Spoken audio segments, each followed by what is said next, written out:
तो अब देखो अपन विद्रोह के केंद्र पढ़ रहे थे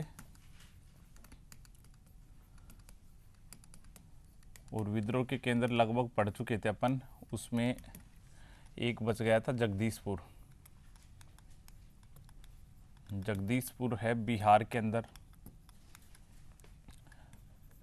आरा जिला पड़ता है बिहार में। वहाँ का एक जमींदार था, इसको पूछते हैं एग्जाम में। जगदीशपुर में जो विद्रोह किया था, विद्रोह का नेता था कुंवर सिंह। विद्रोह का नेता था यहाँ पे कुंवर सिंह। अब ये बिल्कुल बूढ़ा था, सबसे बूढ़ा ये व्यक्ति था, यहाँ का जमींदार था और इसको कहा गया बूढ़ा शेर। क्या कहा जाता है कुंवर सिंह को? बूढ़ा शेर या बिहार का शेर।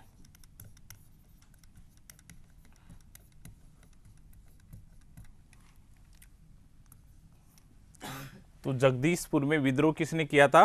कुंवर सिंह ने। ये था वहाँ का जमींदार। इसको क्या कहा जाता है? बूढ़ा शेर या बिहार का शेर। तो जगदीशपुर जो बिहार में पड़ता है, वहाँ के जमींदार ने विद्रोह किया 1857 की क्रांति में और उसका नाम था कुंवर सिंह। ये वहाँ का जमींदार था। इसको बूढ़ा शेर या बिहार का शेर कहा गया। तो जो कल अपने लिखे थे उससे नेक्स्ट आगे लिखते जाओ। अब देखो 2-3 छोटे छोटे केंद्र थे, जैसे असम में था दीवान मणिराम।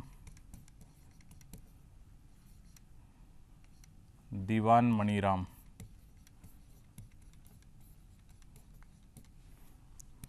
सतारा महाराष्ट्र के अंदर पड़ता है।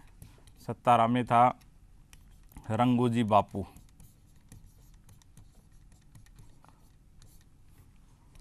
छोटा नागपुर।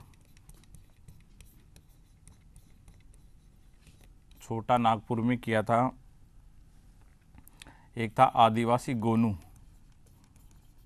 आदिवासी गोनू। आदिवासी गोनू ने। तो ये विद्रोह के प्रमुख केंद्र थे 1857 के विद्रोह के। देखो पहले 1857 की क्रांति कहते थे इसको, लेकिन आजकल इसको विद्रोह कहा जाने लगा। क्रांति के बजाय क्या शब्द यूज लेते हैं? विद्रोह।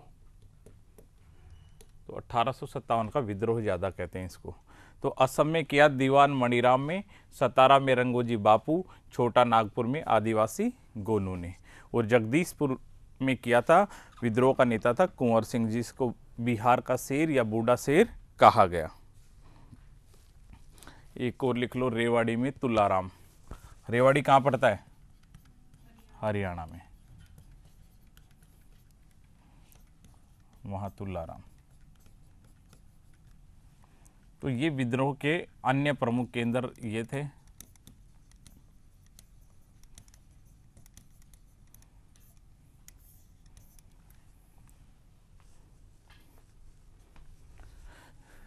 जगदीशपुर में कुंवर सिंह, असम में दीवान मणिराम, सतारा में रंगोजी बापू, छोटा नागपुर में आदिवासी था गोनू और रेवाड़ी में था तुलाराम। अब देखो राजस्थान में इसके अनेक केंद्र थे, लेकिन राजस्थान वाले को अपन यहाँ छोड़ते हैं क्योंकि राजस्थान वाले को डिटेल अपन राजस्थान की हिस्ट्री में पढ़ लेते हैं। इंडियन हिस्ट्री में इतना ज़्यादा पढ़ते नहीं हैं। और मुख्य रूप से कहाँ से शुरू हुई थी? नसीराबाद अजमेर से शुरू हुई थी 18 मई से। फिर बाद में जितने भी यहाँ 6 छावनियाँ थी, उनमें से 4 छावनियों में विद्रोह हुआ। कोटा में जनसामान्य शामिल हो गया और आहुआ प्रमुख केंद्र बन गया था खुशहाल सिंह के नेतृत्व के अंदर। बाद में अन्य जितने भी केंद्र थे उनका अपन राजस्थान की हिस्ट्री में अध्ययन करेंगे। अब अपन ये करते हैं, जहाँ जहाँ विद्रोह हुआ था उसके एक अपन चार्ट बना लेते हैं ताकि सबका एक जगह अध्ययन हो जाए। एक तो लिख लो, केंद्र विद्रोह का नेता और उसको अंग्रेजों की तरफ से दबाया किसने? केंद्र विद्रोह करने वाला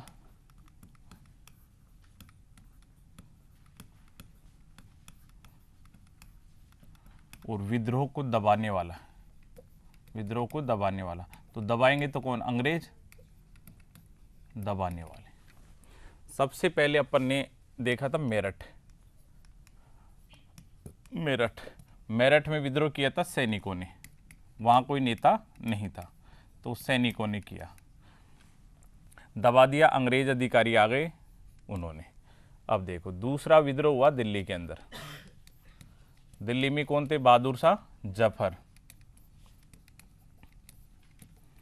बहादुर शाह जफर और उनके साथ आ गया था फिर बख्त खां। तो ये दो मुख्य नेता थे, बख्त खां और बहादुर शाह। और यहाँ विद्रोह को दबाने पहले आया था निकोलसन, पंजाब से आया लेकिन वो मारा गया। और उसके बाद में आ गया हडसन, और हडसन ने फिर बहादुर शाह जफर के 2 बेटों को और 1 पुत्र को गोली मार दी और हडसन ने अधिकार कर लिया और बहादुर शाह जफर को बंदी बना लिया था। दिल्ली के बाद अपन देखते हैं लखनऊ। लखनऊ में विद्रोह किया था बेगम हजरत महल ने। बेगम हजरत महल और उनका बेटा था बिरजिस कादिर। बिरजिस कादिर। और विद्रोह को दबाने के लिए आया था कैंपबेल।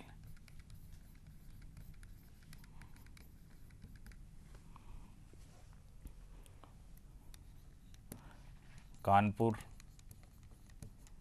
कानपुर में विद्रोह का नेता था नाना साहब। वो नाना साहब के सहायक कौन थे? तात्या टोपे। और तात्या टोपे का वास्तविक नाम क्या था? रामचंद्र पांडुरंग। यहाँ पे भी कैंपबेल ही दबाने आता है।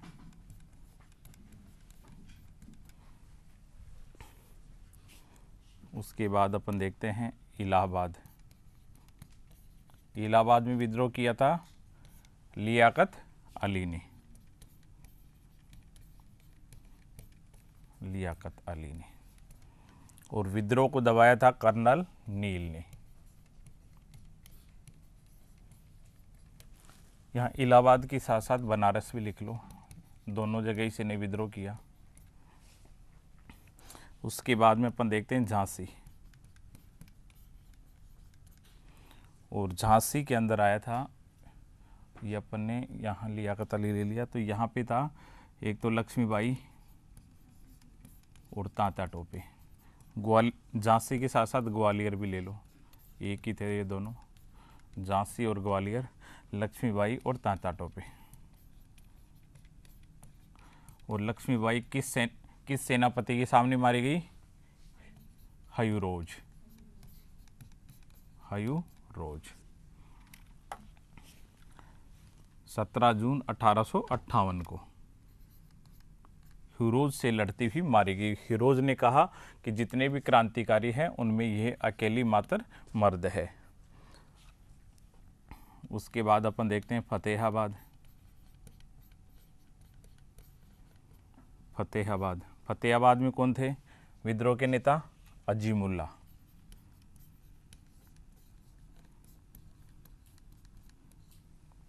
अजीमुल्ला। इनको थोड़ा फटाफट लिखो।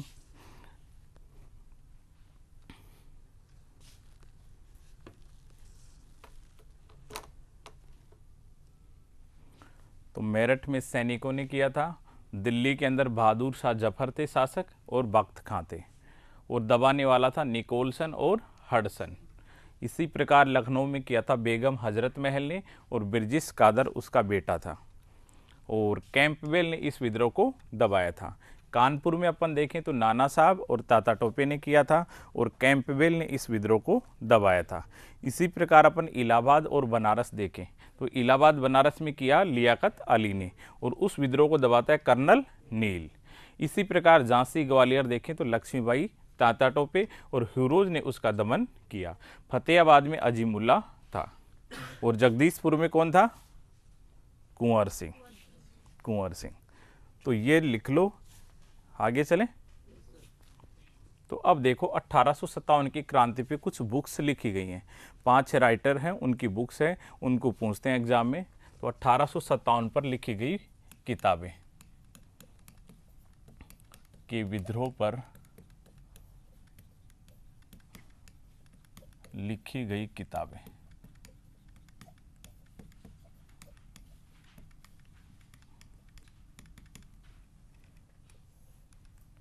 पहली बार किसने लिखा था? सर सैयद अहमद खान ने। तो पहली बुक्स लिखेगा सर सैयद अहमद खान।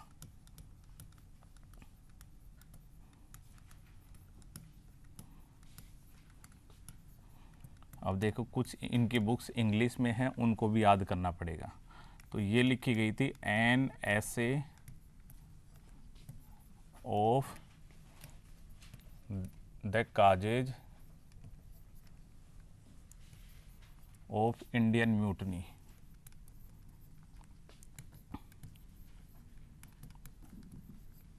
इसका मतलब होता है विद्रोह, mutiny. N essay of the causes of Indian mutiny, सर्वप्रथम 1857 की क्रांति पे इन्होंने लिखा था।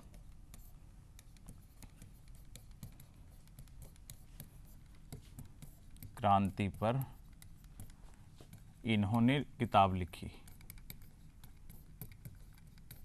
और कारण क्या बताया था कि ये क्या है, एक सैनिक विद्रोह था। और स्वरूप ये क्या बताते हैं इसको, सैनिक विद्रोह।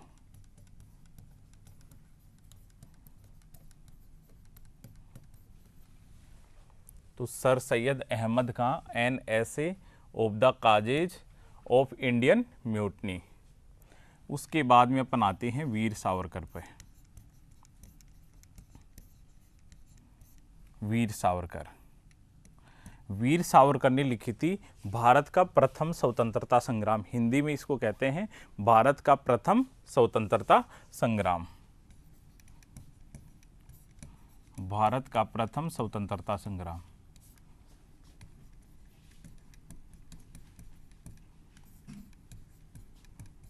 भारत का प्रथम स्वतंत्रता संग्राम, या इंग्लिश में आप लिखो तो द फर्स्ट वार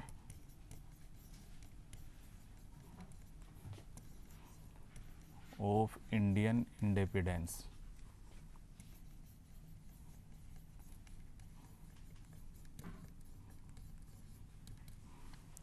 तो ये बुक्स थी वीर सावरकर की, जो लगभग 1908-9 के आसपास लिखी गई थी।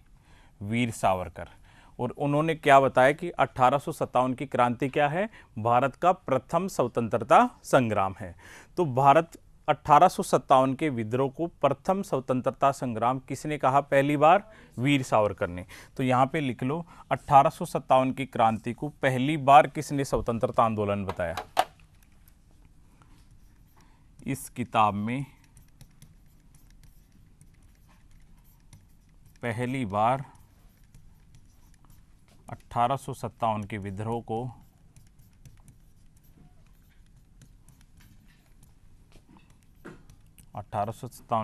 को स्वतंत्रता आंदोलन बताया गया।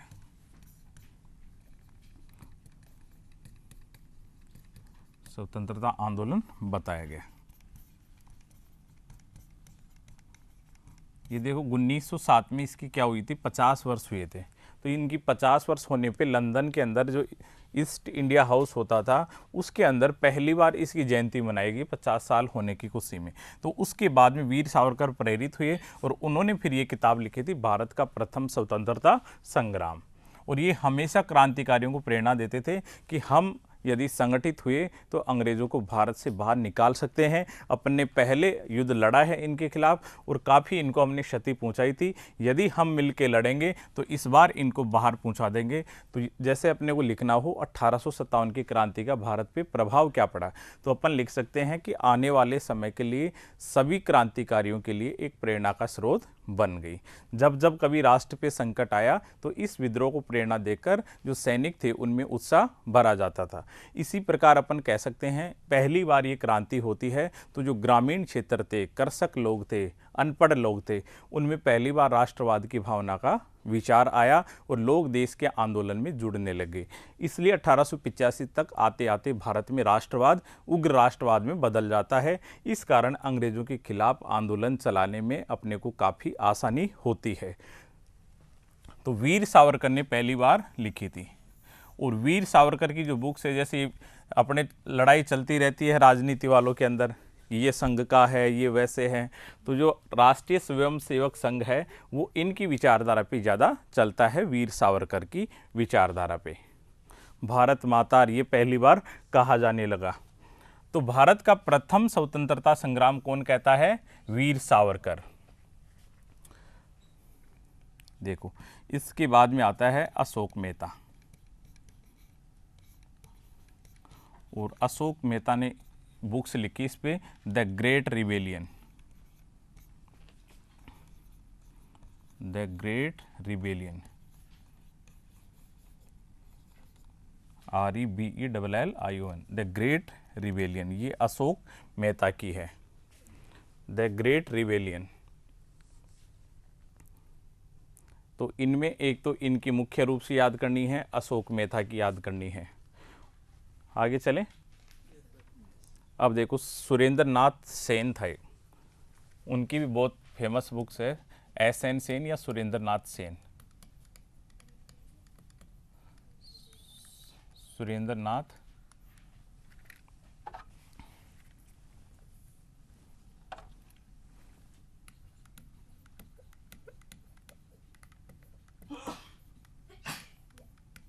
सुरेंद्र नाथ सेन, इनकी बुक्स थी 1857 या इंग्लिश में कहते हैं 1857। सुरेंद्र नाथ सेन की। एक है Shashi Bhushan Chaudhary,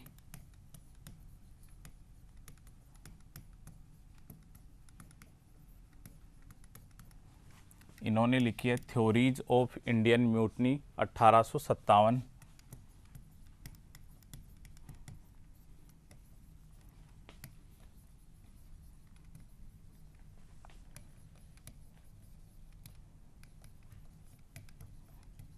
theories of Indian mutiny 1857। देखो वैसे म्यूटनी होता क्या है, इसको हिंदी में बोलते हैं विद्रोह। और विद्रोह होता है कोई भी स्थापित तंत्र होता है उसको उखाड़ फेंकने के लिए जो आंदोलन होता है, स्थापित तंत्र। अब स्थापित तंत्र कौन सा था, इंग्लैंडों का था भारत में। इंग्लैंड की जो सत्ता थी भारत के अंदर, ईस्ट इंडिया कंपनी थी, उसको उखाड़ फेंकने का जो विद्रोह हुआ, चूंकि ये पूरी सत्ता को उखाड़ फेंकने के लिए हुआ था इसलिए विद्रोह था। और विद्रोह हमेशा होता है स्थापित सरकार या स्थापित जितना भी सिस्टम है उसके खिलाफ। तो इसको म्यूटनी ज़्यादा लोग कहते हैं कि ब्रिटिश सत्ता को ही उखाड़ फेंकने के लिए था, जबकि ज़्यादातर क्रांतियाँ होती हैं व्यवस्था परिवर्तन के लिए, और विद्रोह होता है पूरे सिस्टम को बदलने के लिए। तो शशि भूषण चौधरी की है theories of Indian mutiny 1857, Surendra Nath Sen की है 1857, और अशोक मेहता की थी द ग्रेट रिबेलियन, और वीर सावरकर की थी भारत का प्रथम स्वतंत्रता संग्राम, और सैयद अहमद का की थी एन ऐसे of the causes of Indian mutiny. इन्होंने क्या कहा कि ये एक सैनिक विद्रोह था, जबकि पहली बार किसी ने यदि लिखा कि ये प्रथम स्वतंत्रता संग्राम था तो वह व्यक्ति कौन था, वीर सावरकर। अब देखो एक थे RC मजूमदार, इनको जवाहरलाल नेहरू जी ने कहा था कि आप लिखो 1857 का संग्राम के बारे में आपको क्या लिखना है। तो इन्होंने लिखा था, देखो इसको बोलते हैं Seppi, the Seppi mutiny.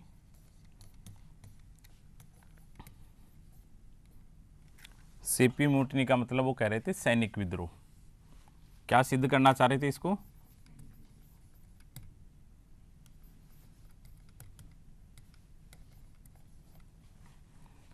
And the revolt of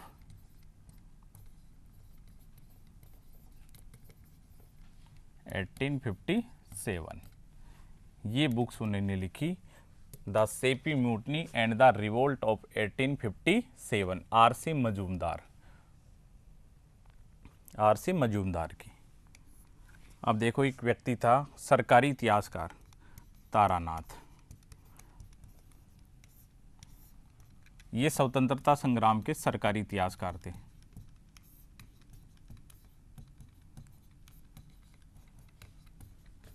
स्वतंत्रता संग्राम के सरकारी इतिहासकार। अब सरकारी इतिहासकार की कहानी क्या है पहले भी बताया था। जवाहरलाल नेहरू ने सबसे पहले नियुक्त किया था RC मजूमदार को कि आपको स्वतंत्रता संग्राम पे लिखना है। अब स्वतंत्रता संग्राम पे लिखना है, ये लेके आए, पहली बार इतिहास लिख के लाए कि ये था अपना 1857 का विद्रोह। लेकिन इनकी जो प्रति थी उसको फिर मान्यता नहीं दी। उसके बाद में इनको नियुक्त किया जाता है, इस कारण इनको माना जाता है पहला स्वतंत्रता संग्राम का इतिहासकार। फिर इन्होंने इतिहास वैसा लिखा जैसा सरकार चाहती थी, और उन्होंने कहा कि मैं इतिहास वैसा लिखूंगा जैसा इतिहास में घटित हुआ है।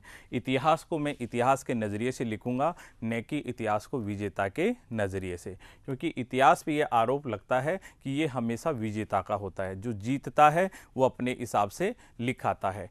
इसलिए इतिहास के बच्चों से ये आशा की जाती है कि वो बड़ा संवेदनशील होकर अध्ययन करें चीज़ों का, क्योंकि अध्ययन करते वक्त हमेशा अपने को जो स्रोत मिलते हैं वो विजेताओं के स्रोत मिलते हैं, हारे हुए लोगों के पास स्रोत नहीं मिलते हैं। इसलिए अपने को बड़े संवेदनशील होकर उन तथ्यों का अध्ययन करना आवश्यक होता है। जैसे शुरुआत के अंदर भारत में क्या हुआ, जो इतिहासकारों ने तथ्य, अब देखो इतिहासकार में क्या होता है, जैसे आपको मैं बताऊं, जैसे ये कमरा ही है, कहीं पे मिला।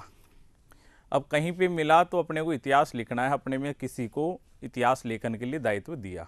जैसे ये मान लो बड़ा क्षेत्र है टोंक फाटक, इसके बारे में किसी को लिखने दिया, और बाद में यदि ये दब जाए अपन पृथ्वी, ये मान लो प्रलय हो जाए उसके बाद में, तो यदि टोंक फाटक के बारे में यदि कोई व्यक्ति लिखे तो हर गली के अंदर आप गेट देखोगे तो वहाँ लिखा आता है कालीचरण के सहयोग से। देखा है क्या टोंक फाटक वाले इलाके में, यह गेट कालीचरण के सहयोग से। अब ये मान लो सिंधु सभ्यता की तरह ये क्षेत्र भी अपने को बाद में मिले, तो इतिहासकार क्या लिखेगा, यहाँ पे कोई कालीचरण महान शासक हुआ था, इसने जगह जगह अपनी मानता को सिद्ध करने के लिए गेट लगवा दिए। दूसरा कहेगा नहीं, ये तो कोई ना कोई कालीचरण हो सकता था, कोई आक्रमणकारी हो, उसके डर से उसने जीता और अपनी जीत की खुशी में लगा दिए हों। तीसरा कह देगा कि नहीं, ये तो जन सहयोग से लगाया, इतने बड़े क्षेत्र में तो लगा ही नहीं सकता राजा, और ये विवाद स्टार्ट हो जाता है। तो यानी इतिहास किस पे, अब फैक्ट खुद तो बोलता नहीं है कोई भी। जैसे अपने को अशोक के स्तंभ मिले, अब वो खुद थोड़ी बोलेगा कि मैं इतिहास में ऐसा हुआ हूँ, तो उसको बुलाने का प्रयास कौन करता है, इतिहासकार। और इतिहासकार ऐसा कहते हैं, उन्हीं चीज़ों को छांटने की कोशिश करता है जो उसको अच्छा लगता है। तो इतिहास में क्या नहीं है, वस्तुनिष्ठता। वस्तुनिष्ठता को मतलब जानते हो क्या होता है, सब्जेक्टिविटी। जैसे मैंने प्रश्न दिया मेरठ में विद्रोह किसने किया, तो सैनिकों ने जैसे किया, तो ऑप्शन है ए में है सैनिक। अब हो सकता है दूसरे के भी बे में सैनिक हो, ऐसे ऑप्शन चेंज हो, लेकिन जिसने सैनिक दिया है इसका मतलब पूरी दुनिया में जितने भी बच्चों ने एग्जाम दिया है वो सब सैनिक देंगे इसका उत्तर। तो वहाँ फिक्स है, सबका उत्तर सैनिक आएगा। जिसने सैनिक दिया है 100% क्या हो गई, शुद्धता हो गई।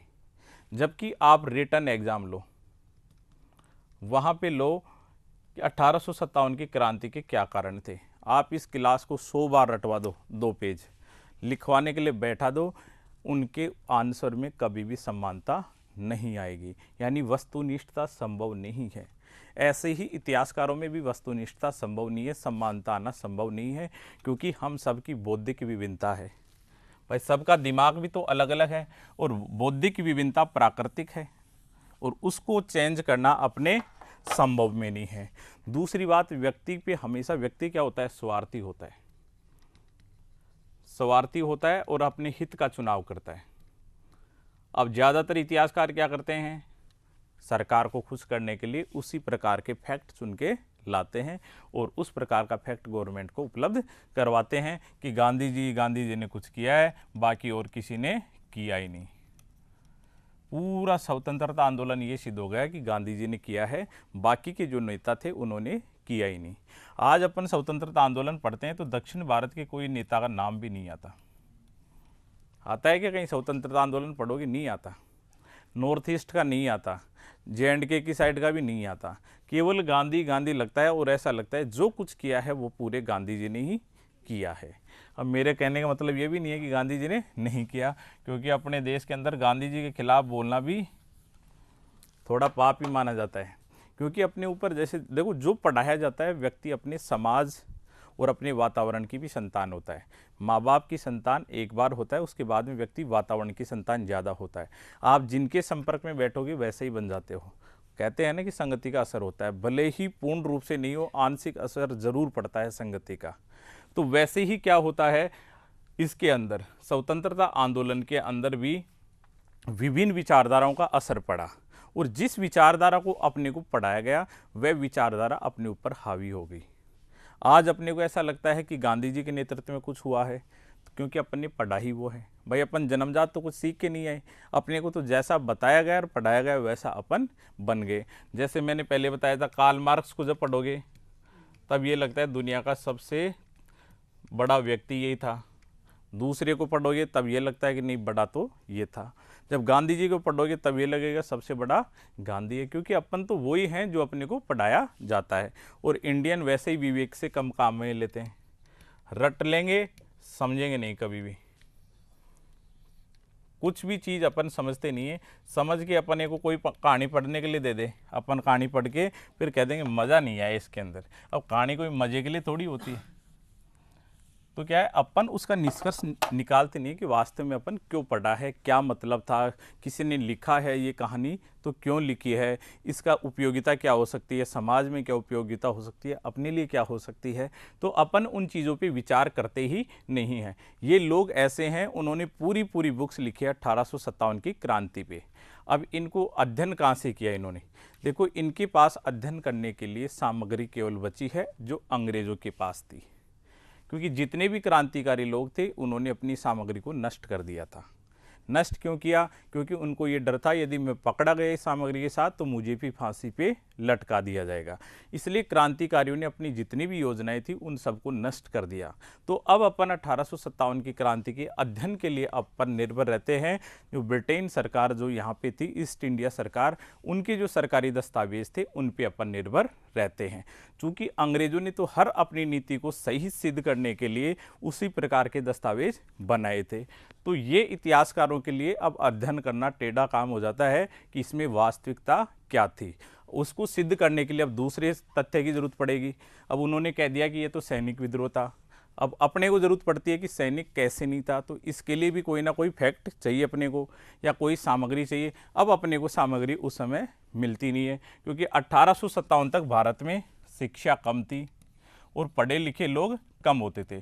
तो शिक्षा कम थी, जिस कारण क्या थे, भारतीय लोग शिक्षणकार इनका महत्व ही नहीं समझते थे कि वास्तव में इनका लिखने का उद्देश्य क्या होता है।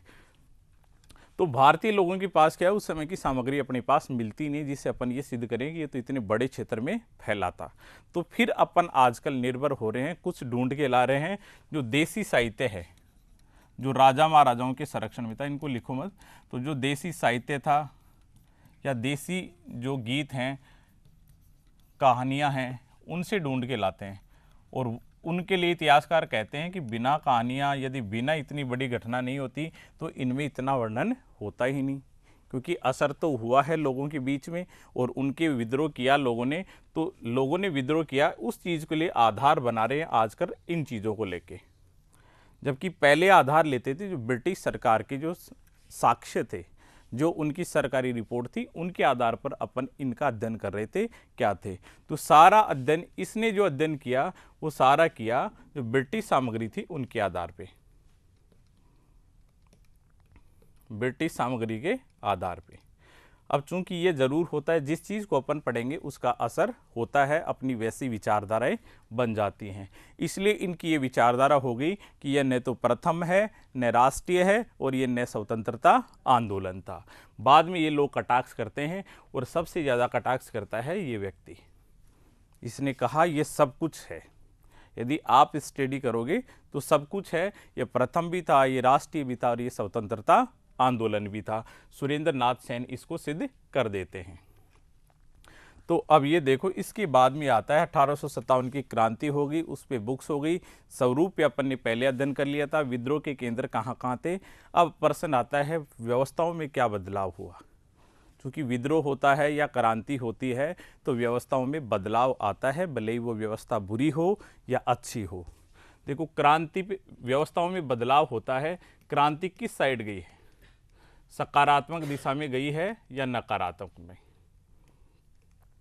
अब अपने वाली तो जिस उद्देश्य के लिए शुरू हुई थी, सकारात्मक या नकारात्मक। अब देखो जितने भी मिडल ईस्ट कंट्री हैं, खाड़ी वाले देश हैं, उसमें हमेशा क्रांति इधर जाती है,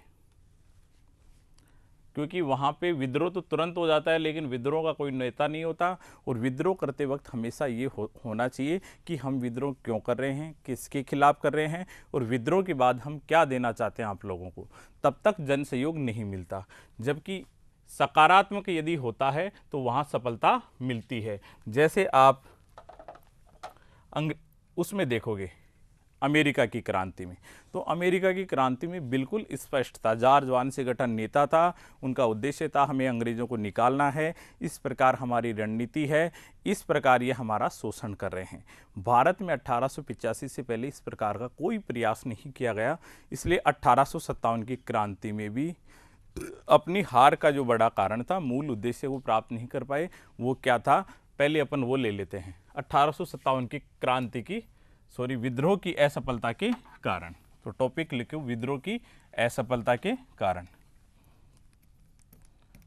तो देखो पहला जो कारण इसमें माना जाता है, पहला कारण माना जाता है कि ये भारत के सभी क्षेत्रों में नहीं फैली, भारत के सभी क्षेत्रों में नहीं फैली। जैसे अपने विद्रोह के केंद्र में पड़ा है, दिल्ली है, मेरठ है, कानपुर है, अवध है, झांसी है, जगदीशपुर है, राजस्थान के कुछ केंद्र थे, कुछ छोटा नागपुर था, कुछ असम था। लेकिन अपन ने देखा है दक्षिणी भारत का एक भी स्थान इसमें नहीं आया। पंजाब नहीं आता है, कश्मीर नहीं आया, सिंधिया नहीं आया, होलकर नहीं आया, भोपाल का नवाब नहीं आया, जोधपुर नहीं आया, राजस्थान की ज़्यादातर रियासतें नहीं आई, गुजरात के नहीं आए, बंगाल नहीं आया। तो अपन कह सकते हैं क्रांति की जो प्रथम असफलता का बड़ा कारण है वो भारत के सभी क्षेत्रों में, सभी क्षेत्रों द्वारा भाग नहीं लिया जाना, सभी क्षेत्रों द्वारा विद्रोह में भाग नहीं लेना।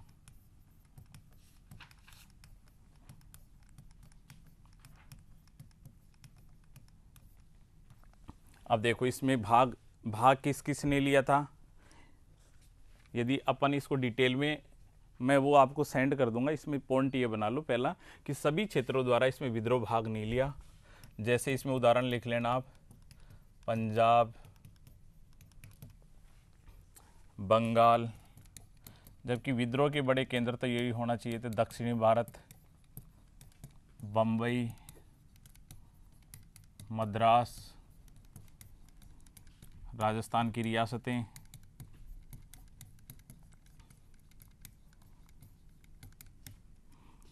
कश्मीर, सिंधिया, सिंधिया कहाँ पे था, ग्वालियर में, सिंधिया, इंदौर का होलकर,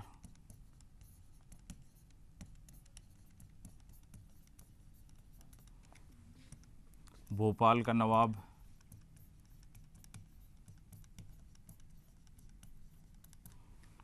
ये लोग राजभक्त बने रहे, ये अंग्रेजों के भक्त बने रहे, भक्त या समर्थक बने रहे।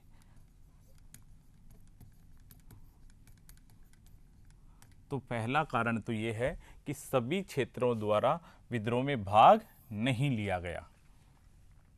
तो चूंकि यदि सभी क्षेत्र इसमें भाग लेते तो भारत की जो स्थिति थी वो कुछ अलग होती। जैसे कैनिंग उस समय जो गवर्नर जनरल था, उसने कहा था कि यदि ये भी भाग ले लेता अकेला, सिंधिया भी भाग ले लेता अकेला, तो हमें कल ही हमारे जो बिस्तर हैं वो गोल करने पड़ते, क्योंकि उस समय ये अकेला भी इतना पावरशाली था।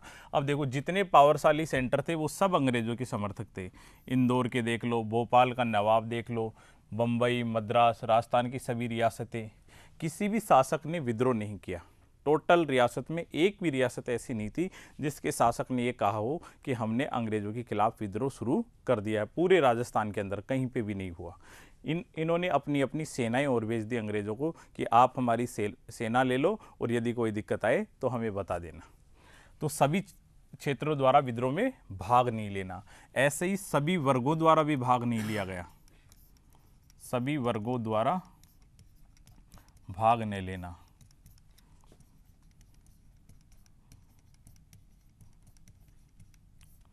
अब देखो सभी वर्ग में कौन कौन से आ गए हैं। देखो दो चीज़ें होती हैं, एक तो जाति होता है और एक वर्ग होता है। जाति और एक होता है वर्ग। जाति और वर्ग में फ़र्क क्या होता है? जैसे जाति होती है जो जन्मजात होती है, वर्ग जैसे टीचर क्लास हो गई, स्टूडेंट क्लास हो गया, कृषक वर्ग हो गया, मजदूर वर्ग हो गया, व्यापार वर्ग हो गया। तो इनके तो क्या हैं, जो हित होते हैं वो वंशानुगत ज़्यादा होते हैं। इनके जो हित होते हैं वो बाद में बनते हैं, व्यापारिक कारण हो गया हो, आजीविका के कारण आधारित हो गया हो, उन पे आधारित होते हैं। इनकी सदस्यता जन्मजात नहीं होती, ये सदस्यता जन्मजात होती है। इसमें एक खान पान फिक्स होता है, रहन सहन फिक्स होता है, वैवाहिक संबंध फिक्स होते हैं, है ना। अपने खान पान रहन सहन सब चीज़ें फिक्स होती हैं और उसका आधार होती है जाति, और जाति का आधार क्या है? जन्म। और जबकि इसमें क्या होता है, हित होते हैं। जैसे व्यक्ति का हित बदलता जाता है वैसे वैसे वर्ग बनता है। यदि कोई मास्टर है तो वो मास्टर वाले वर्ग में रहेगा, थोड़े दिन में यदि वो बिजनेस मैन बन गया तो उसके हित बदल गए तो वो उस वर्ग में चला जाएगा। इनका कोई खान पान रहन सहन ये नहीं होता, न इसकी सदस्यता कोई जन्मजात सदस्यता होती। तो ये जाति और वर्ग में होते हैं। कई बार प्रश्न आते हैं, क्या वर्तमान में जाति वर्ग में बदल रही है, या क्या ऐसा संभव है कि वर्ग जाति व्यवस्था को खत्म कर देगा? ऐसे प्रश्न मेंस एग्जाम में पूछे जाते हैं सोशियोलॉजी के अंदर। तो देखो सभी वर्गों द्वारा भाग नहीं लेना। अब देखो सभी वर्गों में कौन कौन आ गए। जैसे अपन ले लेते हैं व्यापारी वर्ग। व्यापारी वर्ग ने साथ नहीं दिया, बुद्धिजीवी वर्ग ने साथ नहीं दिया। बुद्धिजीवी तो इस समय ये मानते थे बढ़िया, अपने को ज्ञान इनके कारण मिला, ये तो बहुत अच्छे हैं। तो व्यापारी, बुद्धिजीवी और शासक, जमींदार, सामंत, साहूकार, ये सब लोग इनके भक्त बने रहे, क्योंकि इन सब को पता था अपना वजूद तभी तक है जब अंग्रेजों का वजूद भारत में है।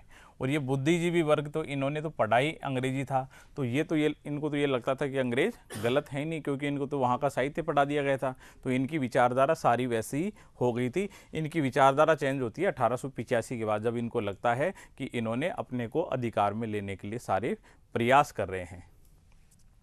तो सभी क्षेत्रों द्वारा विद्रोह में भाग न लेना, सभी वर्गों द्वारा भाग न लेना। तीसरा कारण था सैनिक कारण, ब्रिटिश सैनिक श्रेष्ठता, और यही मुख्य कारण था विद्रोह को असफल करने का, ब्रिटिश सैन्य श्रेष्ठता। अब ब्रिटिश सैन्य श्रेष्ठता में अपन देखते हैं किस प्रकार सैन्य दृष्टि से ये श्रेष्ठ थे। तो देखो ब्रिटिश सैन्य श्रेष्ठता, ब्रिटिश सैन्य श्रेष्ठता में देखते हैं अपन, जो इनके पास जो हथियार थे क्रांतिकारियों के पास, वो बेचारों के पास क्या थे? तलवार थे, लाठी थे, भाले थे, इनसे थे। तो इनसे तो आजकल गाँव में विजय नहीं मिलती, बट अंग्रेज़ों को तो क्या विजय मिलेगी। और उधर थे एनफील्ड राइफल थी जो नई नई बनी थी, ब्राउन बेस राइफल थी। तो इनके पास क्या थे? ये हथियारों की दृष्टि से क्रांतिकारियों से अधिक श्रेष्ठ थे, हर प्रकार के हथियार उन्नत थे। तो हथियारों की दृष्टि से ब्रिटिश सेना शक्तिशाली थी, हथियारों की दृष्टि से ब्रिटिश सेना शक्तिशाली थी।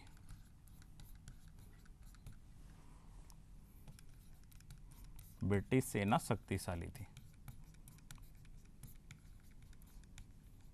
और बहादुर शाह जफर जी ने तो एक बार ही देखी थी ये जो एनफील्ड राइफल है, और उन्होंने कहा कि इसको तो देखते ही है ना, मुझे तो डर लगता है बड़ा, इस टोपी वाली को देखते ही मार देती है।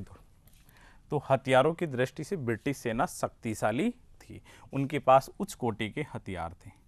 दूसरा अपन देखते हैं, देखो इस समय 1855 से 56 के बीच एक तो क्रीमिया में युद्ध चल रहा था इंग्लैंड का रूस के साथ, और उसी समय चल रहा था चीन के साथ। तो दो जगह चीन का और रूस के साथ ब्रिटेन की लड़ाइयाँ चल रही थी। तो यहाँ की सेना उस साइड चली गई थी, लेकिन जैसे ही 1857 का विद्रोह होता है उस समय तक इनकी जो सेना थी उन युद्धों से फ्री हो गई। इस कारण लगभग 1.25 लाख सेना वहाँ से भारत आ चुकी थी। तो अंतर्राष्ट्रीय जो परिदृश्य था वो भी अंग्रेजों के लिए सैन्य दृष्टि से अनुकूल था, क्योंकि वहाँ से जो सेना थी, यदि वहाँ पे विद्रोह होता तो इनकी आधी सेना उधर रहती, लेकिन वहाँ से फ्री हो गई थी। इस कारण वहाँ की जो शेष सेना थी उसको भी भारत में बुला लिया और धीरे धीरे सारे भारत में वो सेना फैल गई। तो 1,12,000 जो सैनिक थे वो वापस बुला लेते हैं, कहाँ से? क्रीमिया युद्ध से और चीन युद्ध से। तो अंतर्राष्ट्रीय स्थिति भी अंग्रेजों के अनुकूल थी, अंग्रेजों के अनुकूल थी, तथा सेना क्रीमिया और चीन युद्ध से मुक्त हो चुकी थी या फ्री हो चुकी। सेना क्रीमिया व चीन युद्ध से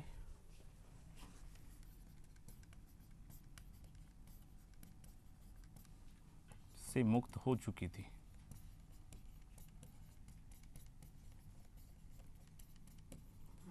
तो अंतर्राष्ट्रीय परिदृश्य इनके लिए बड़ा अनुकूल था, शांति थी पूरे अंतर्राष्ट्रीय क्षेत्र में। इस कारण पूरा ध्यान ब्रिटेन ने भारत पे लगा दिया। तो इसमें नेक्स्ट लाइन लिख लो, इस कारण 1,12,000 सेना वहाँ से बुला ली गई।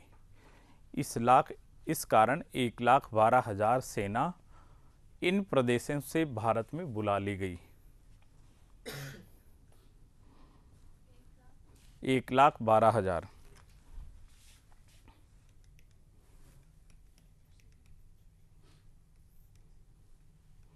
1,12,000 सेना भारत की ब्रिटेन से विभिन्न क्षेत्रों से भारत में बुला ली गई। अब देखो इसके बाद में तीसरा रीजन देखो। अब देखो इसमें अभी तक अपन ने देखा है डलहौजी के टाइम में संचार के साधन विकसित हो चुके थे, डाकघर अधिनियम आ चुका था और एक टेलीग्राफ एक्ट आ चुका था। इन दोनों से क्या हुआ, अंग्रेजों को एक क्षेत्र में कोई घटना घटित होती तो तुरंत सूचना मिल जाती, लेकिन दूसरी तरफ क्रांतिकारियों के बीच कोई गैप, कोई भी लिंक नहीं था। तो एक क्षेत्र से दूसरे क्षेत्र में क्या घटित हो रहा है, कितना विद्रोह हो रहा है, कितने सैनिक हैं, कितना अपन ने नुकसान पहुंचाया है, ऐसी कोई जानकारी उनके पास नहीं थी।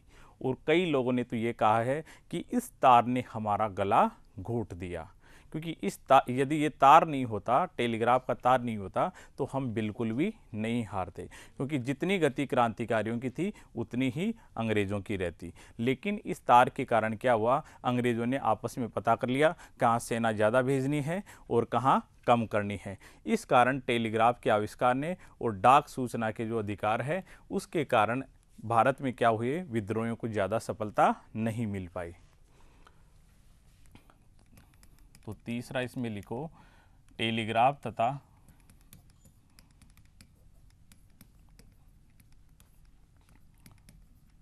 डाक के विकास के कारण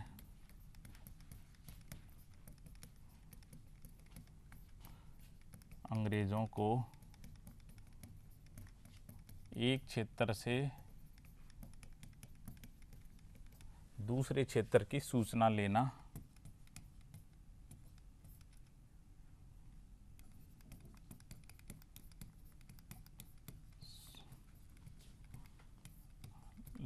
में आसानी हुई। अब देखो इसका बड़ा इम्पोर्टेंट महत्व होता है। आज जैसे भारत सरकार को कहीं पता करना हो पूरे इंडिया का, तो 2 घंटे में सूचना ले सकती है चारों तरफ की, कहाँ घटित हो रहा है, कैसे घटित हो रहा है, जबकि उस समय क्रांतिकारी इसका सहयोग नहीं ले पाए। टेलीग्राफ तथा डाक के विकास के कारण अंग्रेजों को एक क्षेत्र से दूसरे क्षेत्र की सूचनाएं आसानी से मिलना संभव हो गई।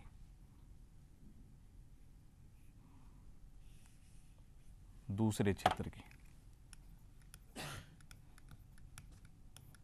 आज मोबाइल के कारण कितना आसानी हो गई। पहले लोग सारा काम करते थे, पहले वाले भी सारे काम करते थे, उनके पास तो कोई सूचना का साधन भी नहीं होता था अपने पूर्वजों के पास, फिर भी वो सारे काम कर लेते थे और उनके पास खूब टाइम बचता था, गांव में आराम से बैठ के बातें करते थे। और आज अपने पास नहीं है, अपने पास मोबाइल भी हैं, अपने पास साधन हैं, फिर भी अपने पास नहीं है, समय नहीं है। और जैसे गांव में देखते हो ना, औरत कोई गेट पे खड़ी है, वो बात करती रहती है अपनी मम्मी से, रिन से, और वो कहती है मैं लेट हो रही हूँ, और 1.5-2 घंटे वो खड़ी रहेगी लगातार। फिर कहती है मैं लेट हो रही हूँ इसलिए खड़ी हूँ, वो कहती है बैठ जा, नहीं मैं लेट हो रही हूँ। वो फिर कहती है नहीं पानी वानी पी लो, कि नहीं नहीं मैं लेट हो रही हूँ। 1.5-2 घंटे निकाल जाएगी, और फिर लास्ट में ये कहेगी ये बात मैंने तेरे को ही कही है और किसी को मत कहना। और फिर ये भी कहती है जाने दो बात को, अपने को क्या लेना देना उससे, अपने को कोई लेना देना नहीं है। और वो तब तक नहीं बैठेगी पूरे दिन भर जब तक पूरे मोहल्ले में उस बात को नहीं घुमा देगी, और सबको सौगंध आती हुई जाएगी कि मत कहना इस बात को मत कह देना। और शाम तक वही बात फिरा देगी। दूसरे दिन फिर इनमें से कोई स्टार्ट होगी कि इसने कल मेरे को ये बात कही थी, ये भी चालू हो जाती है। ऐसे पूरे मोहल्ले के अंदर ऐसा जाल स्टार्ट हो जाता है। एक बात किसी महिला को कह दो, उसके बाद में जाल शुरू हो जाता है बातों का। हाँ, फिर खुलता है मामला, फिर वो कहेगी तूने किसको कहा, तो वो कहेगी मेरे को तो उसी ने कहा, तो वो कहेगी नहीं मेरे को तो सौगंध आई थी उसने। फिर सबको पता लगता है कि ये बात सभी को उसी ने कह दी। तो ज़्यादा बताना नहीं चाहिए बातें, क्योंकि इसमें क्या है, अब पता नहीं रीज़न तो क्या है, मुझे तो ये लगता है कोई बायोलॉजिकल रीज़न ही है जिसके कारण महिलाएं भावनाओं को ज़्यादा कंट्रोल नहीं कर पाती, होता भी नहीं है।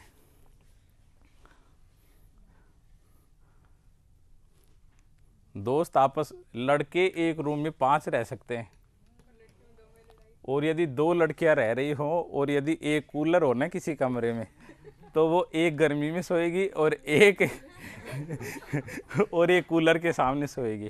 जबकि लड़कों में यदि 4 कमरे हैं या यदि 5 कमरे भी है ना और एक कूलर है, तो भले ही वो 5 रूम में उनके बेड लगे सोएंगे एक रूम के, और उसी के चारों तरफ कभी इधर वाला कहेगा मैं आऊँगा इस साइड, कभी कोई कहता नहीं मैं आऊँगा इस साइड। और लड़कियों में ऐसा नहीं होता, कोऑपरेशन कम होता है। वो किस कारण होता है ये तो भगवान ही जाने, भगवान भी नहीं समझ पाए, पर अक्सर ऐसा होता है, देखा होगा आपने, लड़कियां साथ नहीं रह पाती। अब लड़कियों के रूम में भी अंतर होता है। अब लड़कों के रूम देखो, चारों तरफ यहाँ पड़ा रहता है एक चून का कट्टा, आटे का कट्टा पड़ा रहेगा, इधर आलू और प्याज ये तो हमेशा रहेंगे इनके कमरों में, इधर कपड़े इनके बिखरे पड़े रहते हैं, इधर एक कचरे का कट्टा भी पड़ा रहेगा, जहाँ अपना खाना रहता है वहीं पड़ा रहता है, और इधर देखोगे तो इधर बुक्स पड़ी रहती हैं। बिस्तर इनका देखो तो पता नहीं लग पाता बिस्तर है या कोई एक, हाँ हाँ किधर भी चलता रहता है।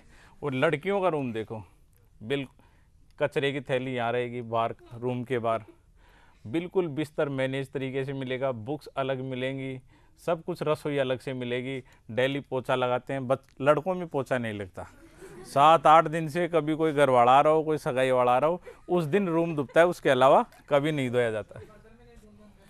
बर्तन नहीं धोते, जिसको खाना खाना है पहले खाने आएगा उसी को धोने पड़ेंगे। हाँ, उसी में चला देते हैं, हाथ में रोटी ले लेंगे, सब्जी के लिए चाहिए।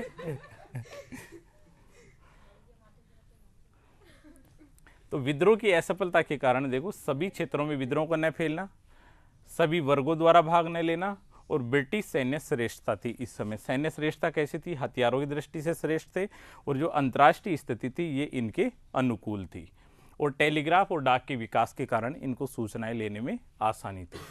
दूसरी तरफ इसी में अपन भारतीयों का देख लेते हैं। भारतीयों के पास क्या थी, हथियार नहीं थे, उन्हीं में आप लिख सकते हो यदि कि, जबकि इनके यदि अपन परोक्ष देखें तो भारतीयों के खिलाफ अच्छे हथियार नहीं थे। भारत के पास, इनके पास इतनी बड़ी सेना नहीं थी, विद्रोहियों के पास संचार की कोई ऐसी व्यवस्था नहीं थी। जैसा क्वेश्चन आएगा उस हिसाब से आपको घुमाना है। और चौथे, इस समय जो ब्रिटेन के जो ये सेनापति थे, कमांडर थे, कर्नल थे, वो सारे बड़े अच्छे कमांडर थे, क्योंकि इनको क्रीमिया युद्ध था, चीन युद्ध था, इनमें लड़ने का अनुभव था, और विभिन्न जो पहले भी युद्ध हुए हैं उन युद्धों में लड़ने का बड़ा इनके पास अनुभव था, सभी योग्य थे। तो प्रशिक्षित और योग्य सैन्य कमांडर होना, जबकि विद्रोहियों में ऐसा नहीं था कोई भी, प्रशिक्षित तथा योग्य कमांडर, योग्य सैनिक अधिकारियों की सेवाएं मिलना।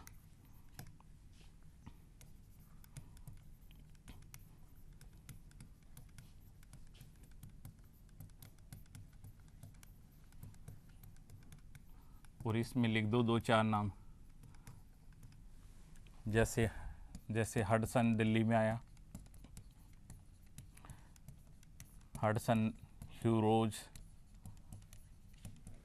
नील कैंपबेल, तो ये सभी लोग क्या थे, अच्छे कुशल थे, प्रशिक्षित थे। इस कारण इनको विजय प्राप्त करने में आसानी रही।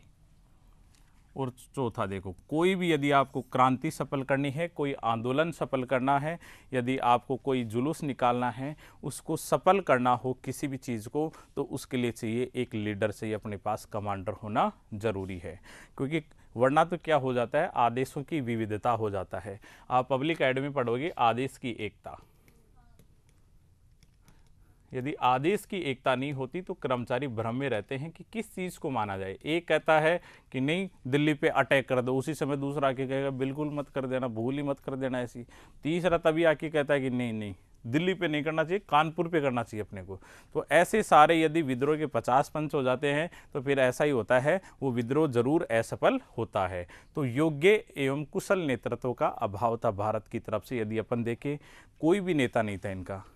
जबरदस्ती किसको बनाया गया था, बहादुर शाह जफर को, और उनकी इच्छा भी नहीं थी कि मुझे बनाया जाए, सैनिकों ने जबरदस्ती बना दिया। एक जगह यदि अपन देखें तो नाना साहब को पेशवा बना दिया।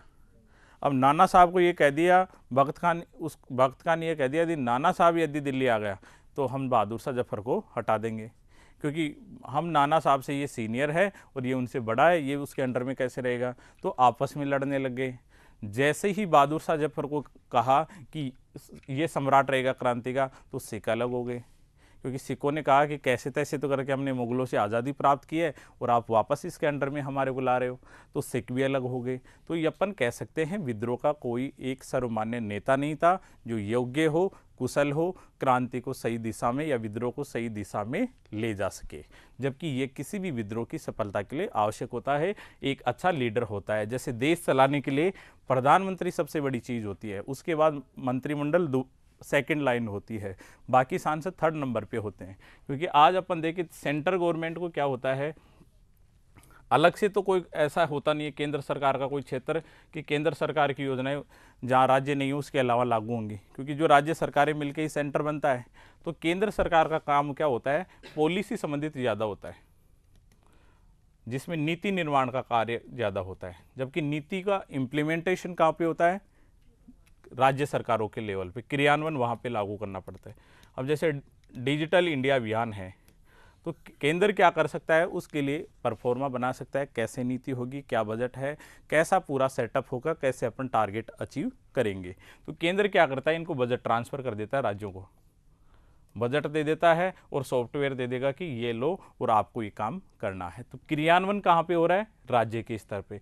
तो सेंट्रल गवर्नमेंट का कार्य क्या होता है, नीति निर्माण का काम करना। क्रियान्वयन ज़्यादातर स्टेट में होता है, क्योंकि भौगोलिक इकाई तो यहीं से स्टार्ट होती है।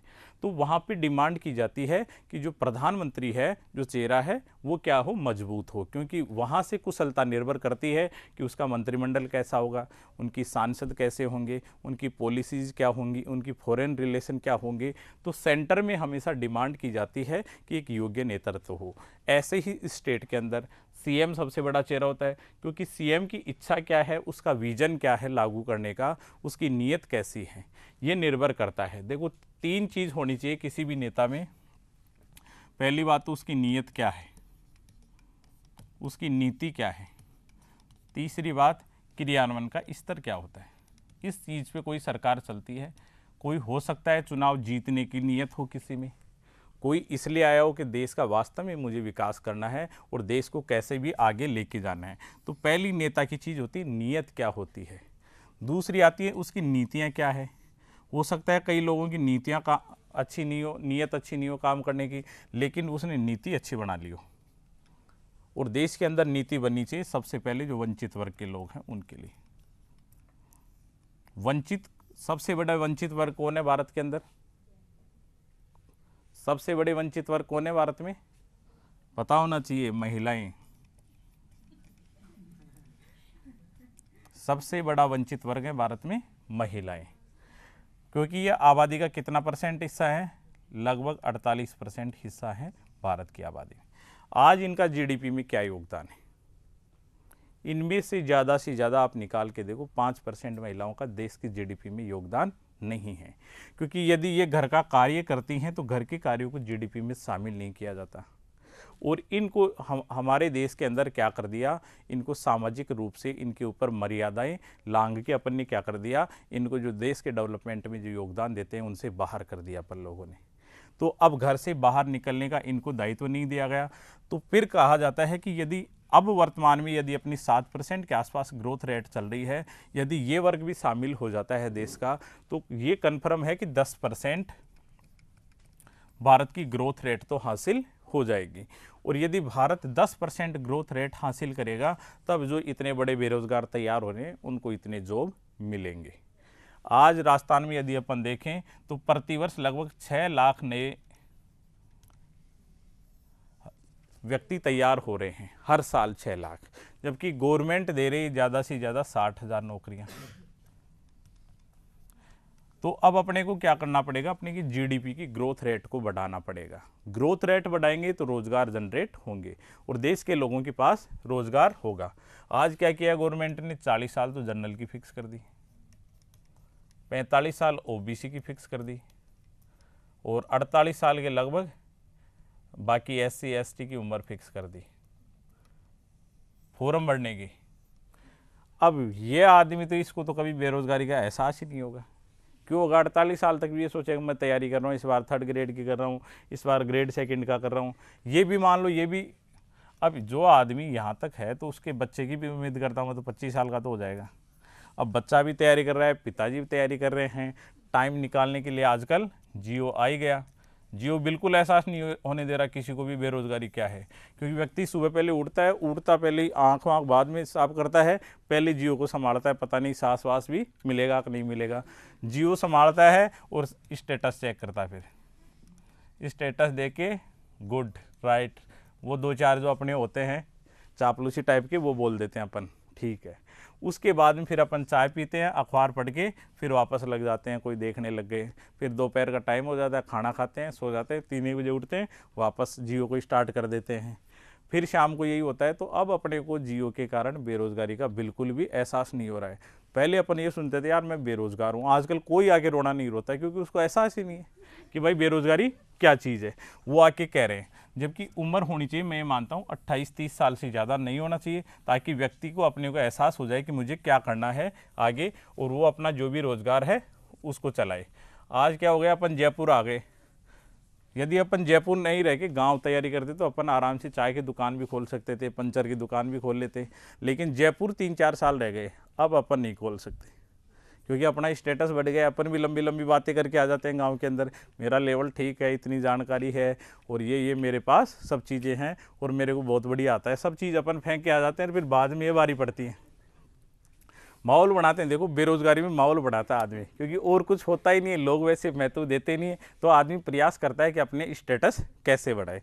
और आजकल स्टेटस दिखाने का ही टाइम रह गया। जैसे शादी होते ही सबसे पहले लोग हनीमून के लिए विदेश जाते हैं, और लड़ाई मची हुई है कि कौन विदेश ज़्यादा गया है, और फिर डालते हैं at Kuala Lumpur, at South India, at Indonesia.